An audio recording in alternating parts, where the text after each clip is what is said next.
Texas Week with Rick Casey is made possible by the generous support of the William and Salome Scanlon Foundation, supporting educational, environmental, and Hispanic cultural initiatives. The John and Florence Newman Foundation, encouraging an informed community. The Daniel J. Sullivan Family Foundation, and visionaries like members of KLRN. I'm Rick Casey, and this is Texas Week. Compared to other major cities in Texas, San Antonio fares badly in successfully dealing with child abuse. Nearly twice as many Bexar County families who have been cited and policed by Child Protective Services for child abuse are later returned to the system as in Dallas or even in much larger Houston. Judge Peter Sakai is leading an effort to cut those numbers by making our family courts more like our drug courts. He'll join me to talk about how and why.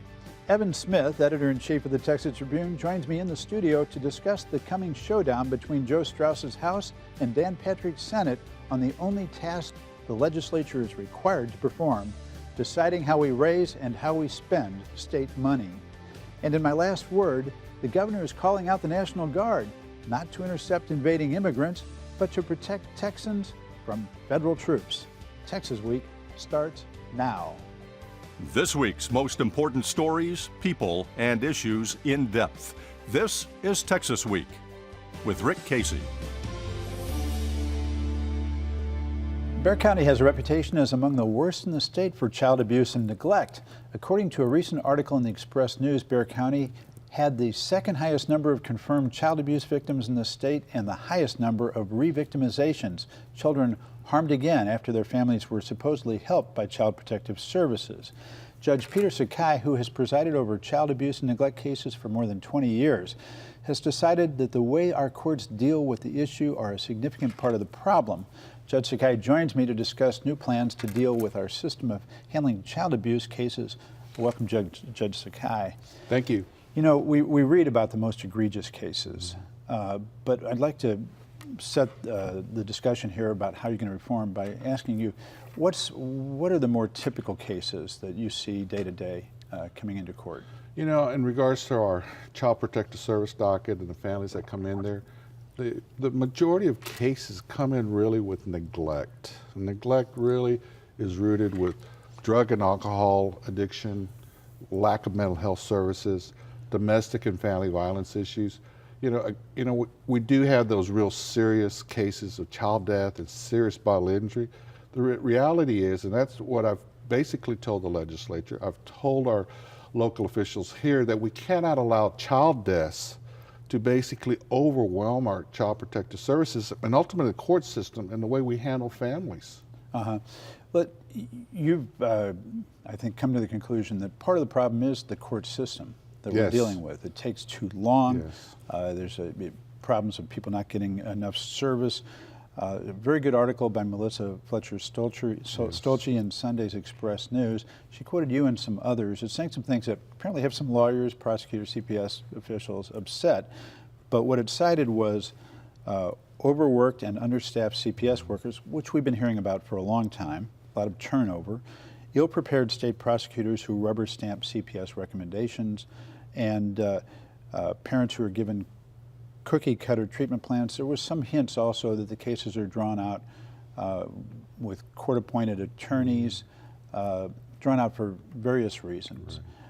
Help me understand those dynamics. You know, one thing I want to really clear up, Rick, and you know, I understand some people are upset. I can understand. I've challenged the system to raise the bar. I want to make it perfectly clear to the voters, taxpayers, the citizens of Bexar County, understand that our system does work well, and that basically the overwhelming majority of those that you just mentioned, they are working their butts off, and they're doing a great job. It's just the system with the sheer number, and because sometimes the system is so afraid of child deaths and serious bodily injury, that we have overwhelmed the system, and ultimately children and families that come into our foster care system aren't given justice and given the services they need to succeed. And I've asked the system to basically to look at itself. And what does every stakeholder in our system, the district attorney's office, the court-appointed attorneys, our own judges, CASA volunteers, CPS caseworkers, the nonprofit community, can we do a better job as a system for these children and families? Now we're talking about a large number, more than 5,000 children a year, taken away from their families, put into mainly foster care. You want to change that. Part of the problem now is while the children are taken away, they have to go through a checklist, but it sounds awfully bureaucratic. And that sounds like partly a function of the numbers and the understaffing at various levels of the system. Correct. What's happened is I think we've overwhelmed the system with numbers. Sometimes I don't believe all the families in our Child Protective Services here in Bexar County need to be in the system. Obviously, we need to refer these families to the nonprofit organizations. And I'm telling you, we have some of the best nonprofit organizations in this town that serve children and families. And so that's why we need to hook them up with these providers. Well, yeah, let's talk about the changes. So you've got a grant, you've hired a couple of basically caseworkers. I took the 2 best CPS caseworkers out of the system, and I know I could be criticized for that, but I've empowered them to put them into the court system, and they're there working hand in hand with my 2 associate judges, trying to help make better decisions, reviewing the system. And we have seen where if we can just make some changes systemically, we can move these cases faster, we can have better assessments, ultimately we have better decisions made in the courts. And how does this look? Like they meet with the families before they're sent into court? No, the court managers really look at the process. And so, as an example, we had a situation here, and it was cited in a newspaper article, where there was a removal, CPS had asked to remove 7 children from a family who came from Africa through the sponsorship of Catholic Charities. It was an excessive discipline, corporal punishment. And this happened after the Adrian Peterson case, the NFL player. NFL player, yeah. And so basically, CPS asked for it. My court managers reviewed it with the judge and asked the one question: has anybody called Catholic Charities? The answer was no. Why haven't we? We just didn't know. Call Catholic Charities. Catholic Charities immediately came back in. Who are known for dealing with immigrants. Well, and they sponsored this family. Okay. And so they basically had the services, they had the translator to help the parent understand that in our culture we have to be very sensitive to excessive discipline. We don't hit our children with sticks. Correct. Right. And he was actually counseled, and yes, he was able that case to change his behavior. 7 children from Africa did not have to go into our foster care system and go through a legal process. Now, it's important in a way that that you do interrupt them before they officially get into litigation, though. Correct. Right. Because if they get into litigation, what happens? Well, it's like any lawsuit. And anybody who's gone through the court system understands how slow it is, sometimes how inefficient it can be, how the lawyers and the legal system sometimes doesn't give people much satisfaction. And so, But meanwhile, you also have a deadline. While you're having all the delays that come with having 2 lawyers go at each other, sometimes without enough information, but you have to have it taken care of within a year, Correct. which can mean that the parents lose their children if they don't get the litigation taken care of. and that happens quite often. And so we're looking at, also too, there's another part in that there's a 6-month extension or can go up to 2 years, and what we analyze with data, and that's the other part of redesign.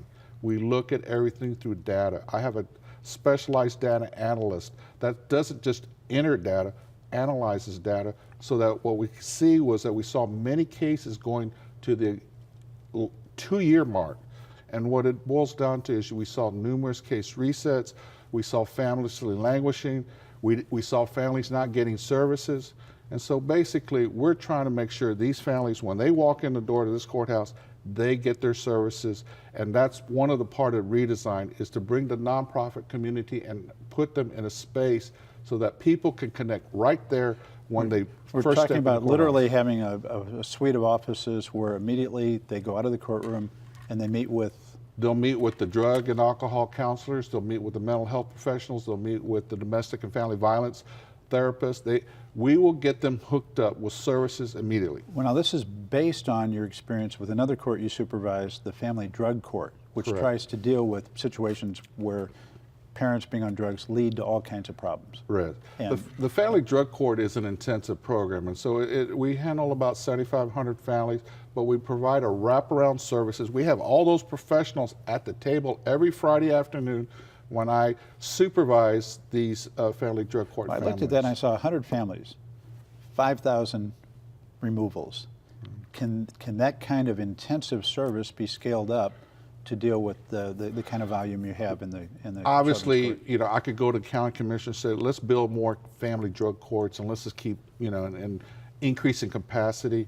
What I've chosen to do is take the practice and the policies and the successes that we've achieved in family drug court and then trying to back it into our entire child protective service system But here in Bexar it's still going to County. cost money to provide those services, but also it's expensive not to. Well, and that's why my conversations, and that's the reason why I'm very excited about this, because the nonprofit community, I've met with the providers out there.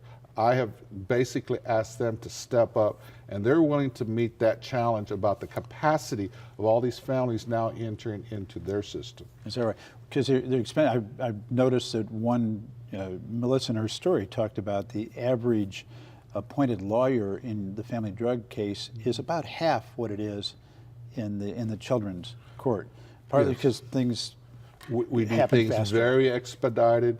We have very little contested hearings. And over the 10 years of this drug court started by Judge John Specia, who's now the commissioner of CPS, we've never had a jury trial. Yeah. We get cases resolved in a very effective and efficient manner. Your thesis is it's much better on the whole to keep children in the families, even if the families aren't perfect, than it is to send them into foster care. Our family drug court with data has shown that when we successfully return the children, and we return a lot of children to their parents in our drug court, only 1% return back to CPS or the criminal justice system. We think those stats speak for themselves. I hesitate to bring this up, but you had one very bad case that resulted in a death of a child shortly after you returned her to mother, on the advice of CPS and everybody involved. But still, it must concern, that must still be a little red flag. You know what, Rick? You're talking about Diamond Alexander Right. Washington. It was a little over 10 years ago. Yeah. And you're right. She's still with me today. You know what that little girl, beautiful little girl, did for me? She empowered me because she taught me a valuable lesson that I did the best I could, I made the best decision I could, and yet I still couldn't prevent a child death. And what that has told me is every day that the decisions I make and the judges make there at the courthouse have life and death consequences. But we can't be afraid to make decisions. And I've challenged my judges that we cannot. You supervise a couple of I associate supervise judges, two associate judges. Right. And they will tell me, Judge, I have to wake up every day knowing that a child could die. And I said, it happens and it will happen. But just as I mentioned earlier on, we cannot allow child deaths or serious bodily injury of children to prevent us from making decisions or to put families back together. And it's not as though foster care is not without its own controversies. There are a lot of children that are damaged by being in foster care. Well, Commissioner Specia, my dear friend and mentor, has to answer up to the legislature why children are dying in foster care. So foster care is not the complete answer for protecting children. The current DA campaigned heavily on child abuse issues, and rather controversial in the way he was using his numbers. But what can you tell us about how he is working on this particular problem? Let me tell you, District Nicola Hood has been a breath of fresh air. He and I have been talking, collaborating. He is allowing me, he has opened some office space in the courthouse in which his own prosecutors have in order to allow these nonprofit organizations to come in. He and I have met many times, and I'll tell you what, we are moving forward and we're working hand in hand to deal with the serious issue of child abuse and neglect. So he actually had freed up the office space for this one-stop center. What is their role? Is their role to represent CPS, or exactly what is their role? Yeah, the district attorney's office is the attorney for Child Protective Services, and so they bring the cases on behalf of CPS. They file the legal petitions, and then they prosecute the cases. So if CPS says we need to remove parental rights, remove the children, and sometimes sever parental rights, they're the what's lawyers happened, who represent it's them. interesting you bring that comment up. Just past week, the Fourth Court of Appeals has reversed a decision involving a CPS case, finding that there was insufficient evidence as a matter of law. In other words, the judge made a wrong decision in regards to terminating parental rights. And I have read that decision, and I have forwarded on to all our stakeholders going, these are the cases that we should never gone in the system. And so we need to do a better job in assessment. We need to do So a better... you don't disagree with that fourth court decision? No. One other quick question. The Children's Court was formed 20 years ago, just over 20 years ago. And you were named in I was the first one. 10 years ago, there's a story in the Express News about reforms that are happening that are going to make it much better. It seems like every 10 years, 20 years ago we get the court, 10 years ago it reforms, this time returns. What makes you especially excited about this particular time? And I want to see you again in 10 years. I don't know if I'll be here, Rick. This may be it for me, but what's different now is that it's court-centric with judicial leadership, and this is something I've learned and being part of a national organization. I'm a board of trustees of the National Council of Family and Juvenile Court Judges, and there we're taught, and it's really something that really Judge Specia taught me, and that is a judge has an important role in this community. He can bring people together, and a judge can help change a system. And that's what he's trying to do, and now he's trying to do at CPS, and that's what I'm trying to do from my courtroom of the 225th District Court. Judge Peter Sakai, working on the child abuse and neglect issue, thank you very much for joining us. Thank you, Rick. Evan Smith, editor-in-chief of the Texas Tribune, joins me here on the Texas Week set. Welcome to San Antonio. Always happy to be here, Rick. Now, we have a really interesting dynamic going on. Yeah. Both the Senate and the House have voted out tax plans and budgets. And budget plans, right. The House this week has voted it out. You had a good chance to talk with Sylvester Turner, a Houston state rep who's on the conference committee. Correct. That's going to have to work out what looks like almost irresolvable. Do we need to go to Camp David for this, or what's going to happen? Yeah, right. This is like the Bloods and the Crips, or it's like, this is Game of Thrones style drama. Is winter coming is the question we're asking, actually. Yeah, so the House wants sales tax cut, no property tax cut. True. The Senate wants property tax cut, right. No sales tax. But of course, the conference committee won't deal with the tax differences per se. Not the budget conference committee. The conference committee on the budget will actually sort of put the drama on the tax cuts to the side, although they're not unrelated. Right. Sylvester Turner from Houston, who has been in the legislature since 1988, is the most veteran member of the conference committee of either party. In fact, the two most veteran members happen to be both Democrats. Chewy Hinojosa of McAllen in the Senate, or of the Rio Grande Valley in the Senate, and Sylvester in the House, have both served on the committee multiple times. You have a lot of people who've never served on a conference committee before, so you're going to have some people who are going to be getting up to speed on this process very quickly. But even though they're the most veteran, they're also the only Democrats, which means they really don't have any power in this legislature. Look, the reality is, I tried to suggest to Representative Turner that the numbers don't look that far apart, the House budget and the Senate budget, and that therefore they would be able to figure out a way to compromise. He thought that the differences between the budgets were much greater. Border security has been a topic of discussion. I think the Senate wants to do about $285 million more in border security than the House. There are some differences, meaningful differences on education.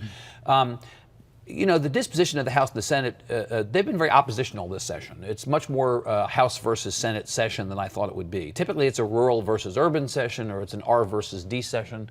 So they've got some work to do. Years ago, when there were Ds, right? Yeah. But they have some work to do to come together. Now, that is the only obligation of a legislature. The only bill they have to pass is a budget.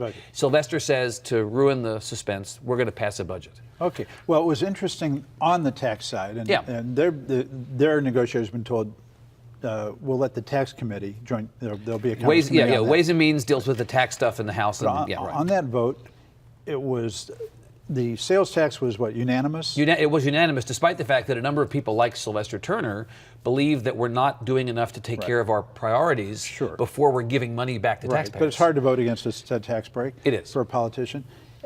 On the business side, on the business tax cuts, there is also a significant difference between the House and the Senate. Right. And it was interesting. It passed overwhelmingly, and Speaker Joe Strauss decided he needed a rare event for the Speaker to say, I'm casting a vote on this. Unusual for him to step out from behind the gavel. Typically, the Speaker doesn't vote unless it's a little bit like the Senate, the United States Senate. The Vice President casts a tie. Exactly. The Speaker would be an unusual a vote, to say the least, and in this case, he did. He actually does more than vote. He appoints the committee chairman. Well, There's very little that's going to come a out. vote of its own, isn't exactly. it? But the reality is that it was definitely notable that the Speaker voted against the John Smithy amendment, which would have aligned the House's version of tax relief for businesses more with the Senate's.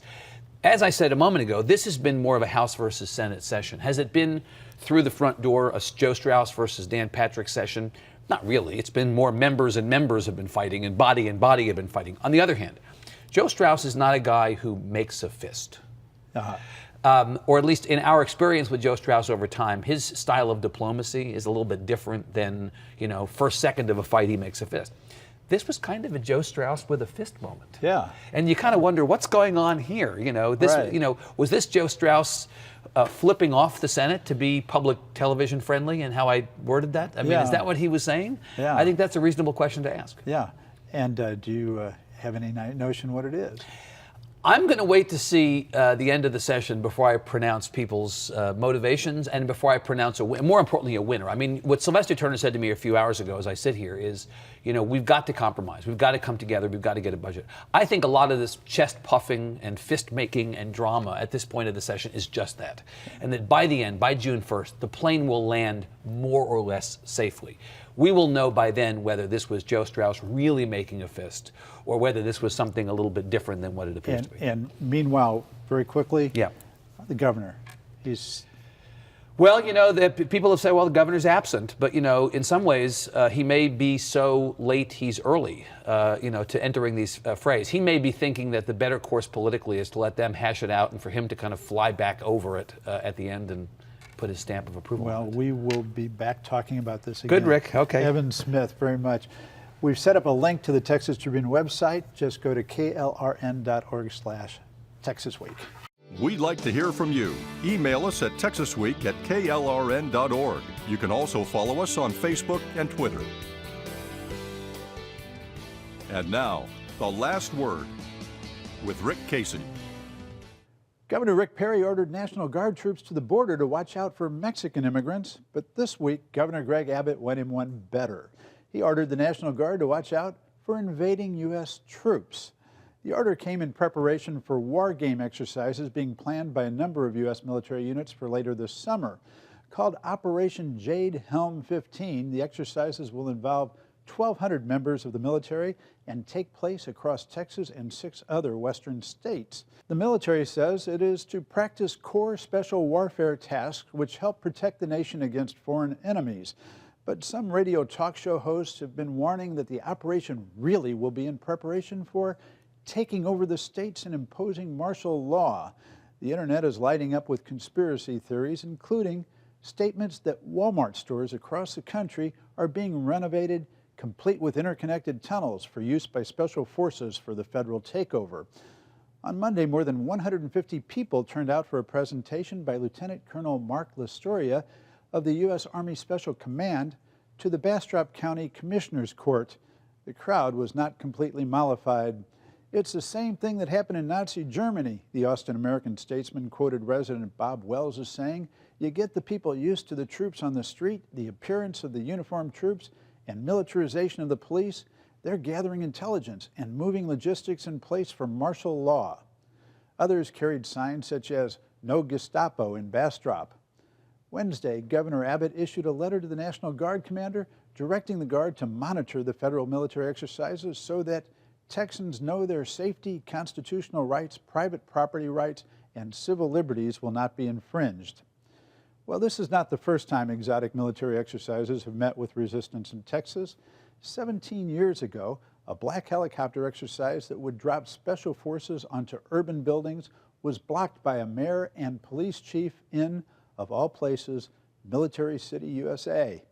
That's right, in 1998, San Antonio Mayor Howard Peak, with the backing of City Council and Police Chief Al Philippus, nixed a Delta Force exercise that would have had black helicopters flying low over east and west side neighborhoods, dropping about 100 black-clad commandos onto selected rooftops. One was to be the old Frederick Building on the east side. The commandos would use explosives to enter the buildings and possibly fire ceramic bullets as part of the exercise. Peake was quoted in the Express News as expressing concern for citizen safety. They ought to go out and look for a set in Hollywood or something, he said. The opposition wasn't based on conspiracy theories. An Express News editorial summed it up, citing earlier exercises. Staging this urban counter-terrorist training in heavily populated areas is insane. It's also dangerous, as reflected in $100,000 worth of property damage caused by an explosion in a similar training exercise in New Orleans, and the stray bullet that found its way into an all-night restaurant in Miami. The editorial made another point, and why the east and west sides of town. That the Army would choose minority communities for such dangerous maneuvers is shameful at best and racist at worst. A certainty is that neither Alamo Heights nor the greater Northwest were ever considered. Such rhetoric sounds almost quaint in these days of talk radio and internet paranoia, but let the record show. San Antonio stood up to the feds well before Abbott started suing them or ordering the National Guard to stand guard against them. And that's it for Texas Week. See you next time.